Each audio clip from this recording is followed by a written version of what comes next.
Not every battle deserves your energy. Not every opinion deserves your response. Not every insult deserves your attention. Not every invitation deserves your presence. Yet most men exhaust themselves fighting noise. They argue online. They defend themselves unnecessarily. They explain their plans too early. They react to every small provocation. And then they wonder why they feel drained.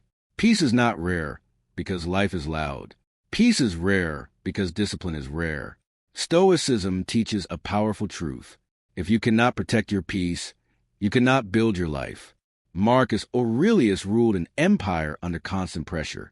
Wars at the border, political tension, disease spreading across Rome.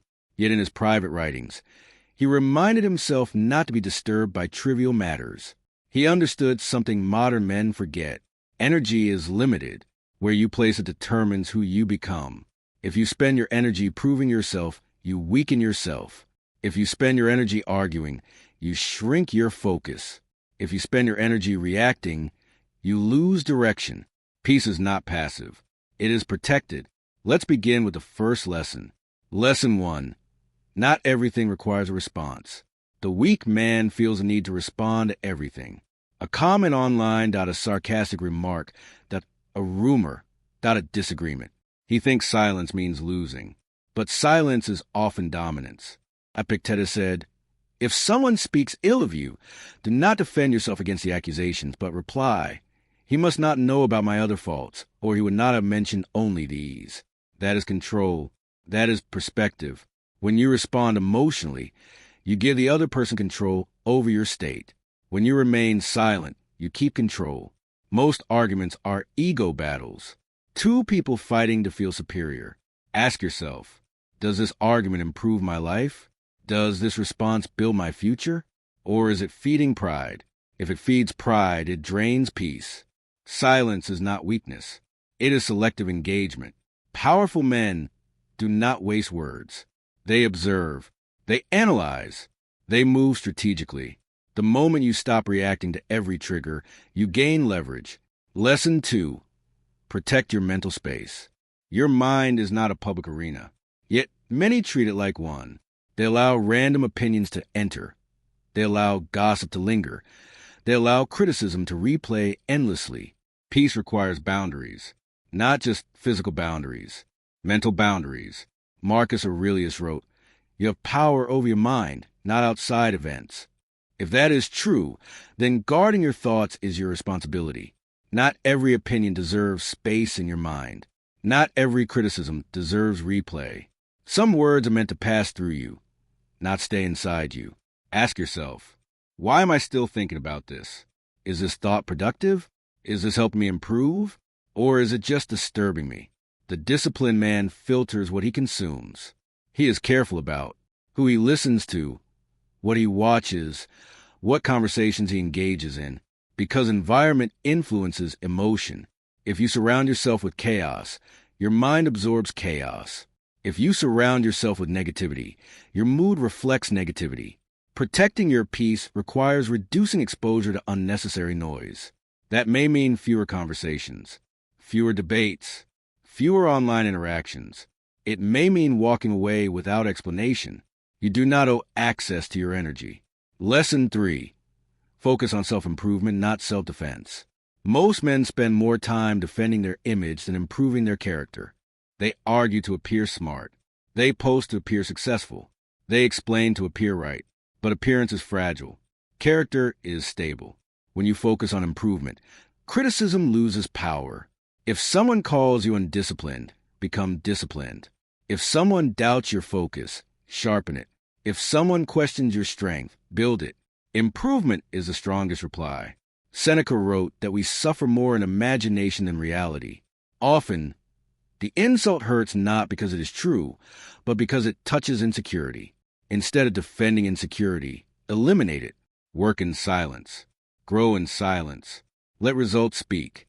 There is something powerful about the man who does not announce progress. He does not argue about potential. He demonstrates evolution. Now reflect honestly. How much of your energy goes into proving? How much into building? Peace increases when proving decreases. Because proving seeks validation. Building creates validation. And inner peace comes from internal standards, not external applause. Protect your peace. Stay silent when necessary. Focus inward. But this is only the foundation, because silence without direction can turn into isolation. In the next part, we go deeper into strategic silence and disciplined focus. Silence is powerful, but only when it is intentional.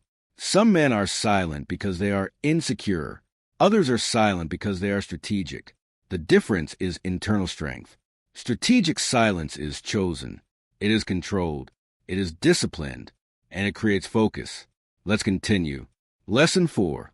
Speak only when it adds value. Most people talk to fill space. They talk to feel important. They talk to avoid awkwardness. They talk to dominate conversation. But constant speech weakens authority. Marcus Aurelius practiced restraining words. He understood that careless speech creates unnecessary enemies. When you speak less, your words gain weight. When you speak thoughtfully, people listen carefully. Ask yourself before speaking, is this necessary? Is this constructive? Is this aligned with who I want to be? If not, silence is superior. Silence gives you time to observe. Observation gives you advantage. The man who listens more understands more. And understanding builds wisdom. In heated situations, silence protects peace. When someone is angry, responding emotionally escalates. Remaining composed disarms. You do not have to win every argument. You have to win your discipline. Lesson 5. Withdraw from drama.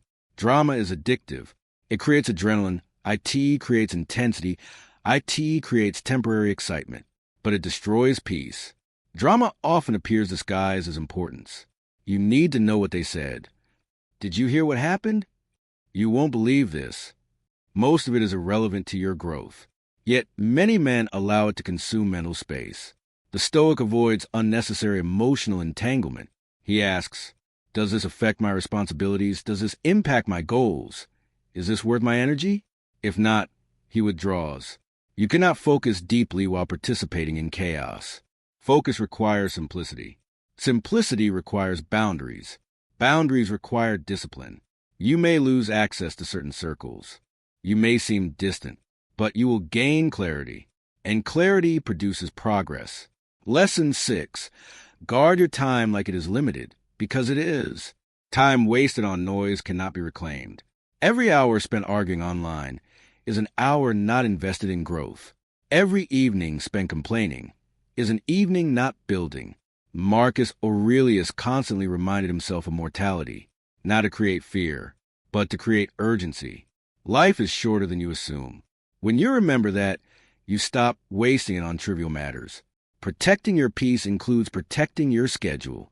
You do not need to attend every event. You do not need to respond immediately to every message. You do not need to entertain every request. Time invested wisely builds confidence. Time wasted creates regret. Ask yourself daily, did I use today intentionally? Or did distraction use me? Lesson 7. Focus on what you are becoming. When you focus on yourself properly, it is not selfish. It is responsible. You cannot contribute meaningfully if you are mentally scattered. Self-focus is not isolation from people. It is refinement of character.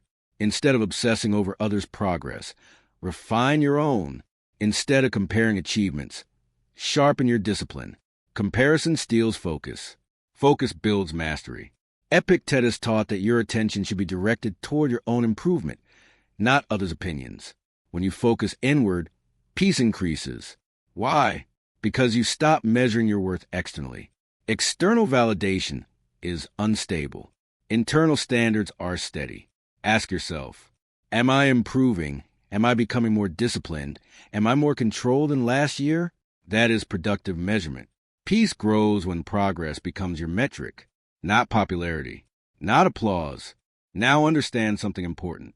Protecting your peace does not mean avoiding responsibility. It means eliminating unnecessary emotional leaks. You still work hard. You still pursue goals. You still engage meaningfully. But you do not allow chaos to enter freely. You become selective. Selective with conversation, selective with attention, selective with energy, and selection is power. But there is one more layer. Silence and focus are useless if you are internally chaotic. In the next part, we will build internal stillness, the foundation of lasting peace. You can silence the world around you, but if your mind is loud, peace will still escape you. True peace is not external quiet. It is internal order. Many men remove themselves from drama, yet carry arguments in their head for hours. They walk away physically, but mentally they are still fighting. That is not peace. That is postponed reaction. Stoicism teaches inner governance. Let's go deeper. Lesson 8. Master your inner dialogue. Your mind is always speaking. Under stress, it becomes aggressive. They disrespected you. You should have said more. This isn't fair. You're falling behind. If you do not discipline this voice, it will create constant agitation. Most emotional exhaustion comes from internal commentary, not external events. Epictetus taught that we must examine our impressions before accepting them as truth. When a thought appears, pause. Is this factual? Is this helpful? Is this necessary? If not, reject it. You are not obligated to entertain every thought. The undisciplined mind reacts to thoughts as if they are commands. The trained mind filters. Instead of replaying insults, redirect focus.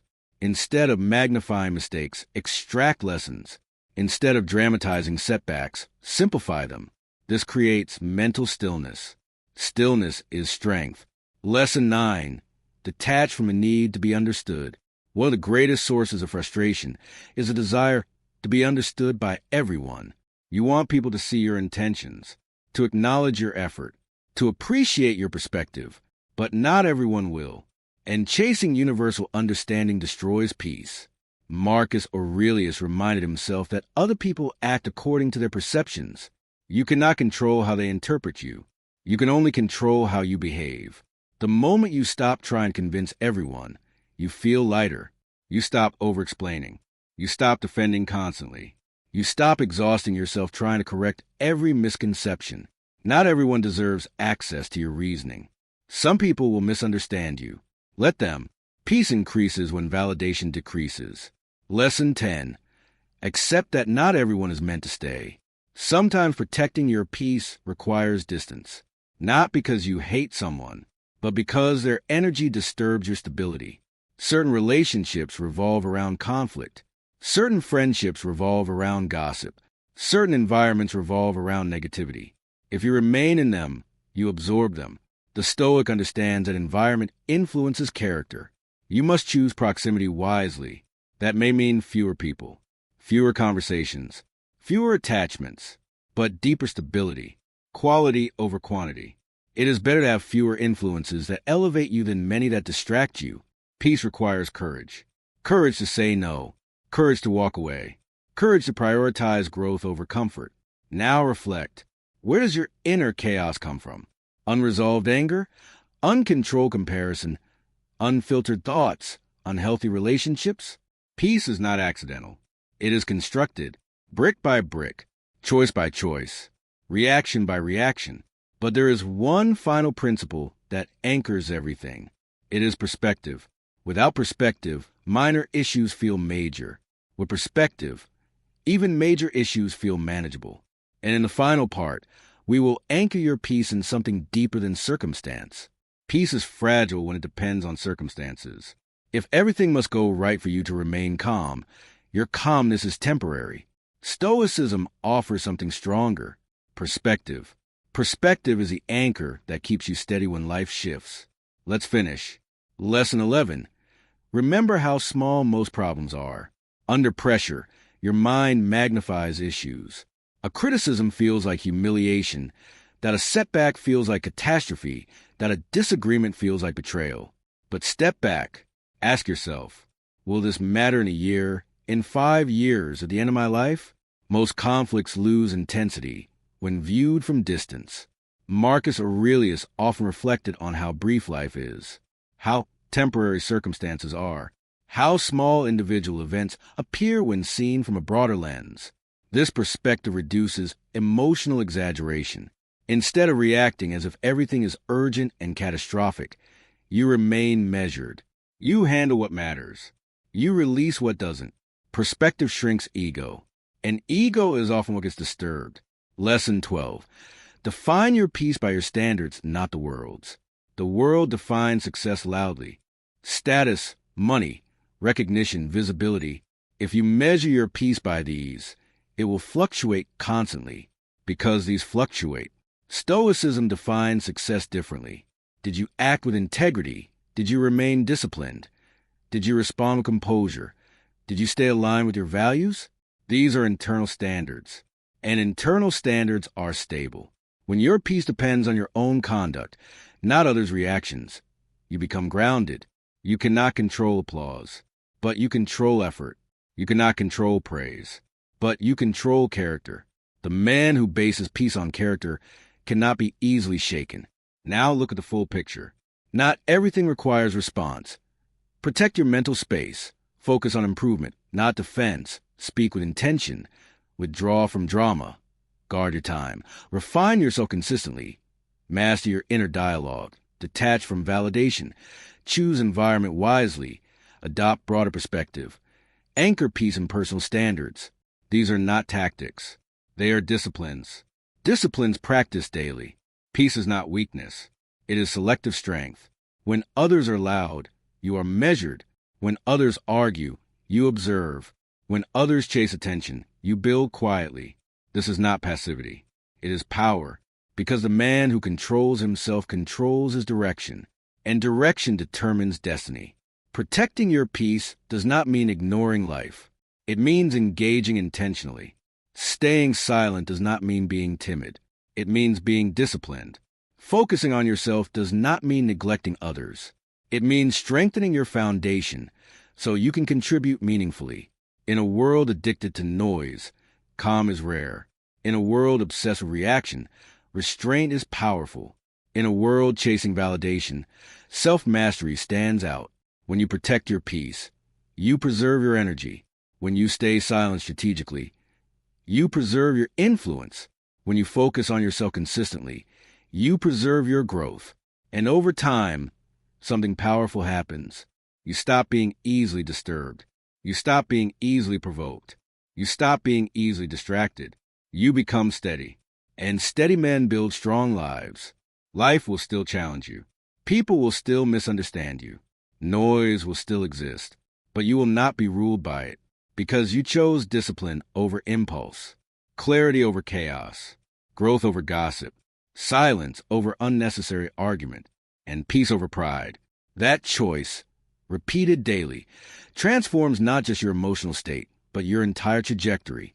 Protect your peace. Guard it carefully, because once protected, it becomes your greatest advantage. And very few people will ever understand how powerful that truly is.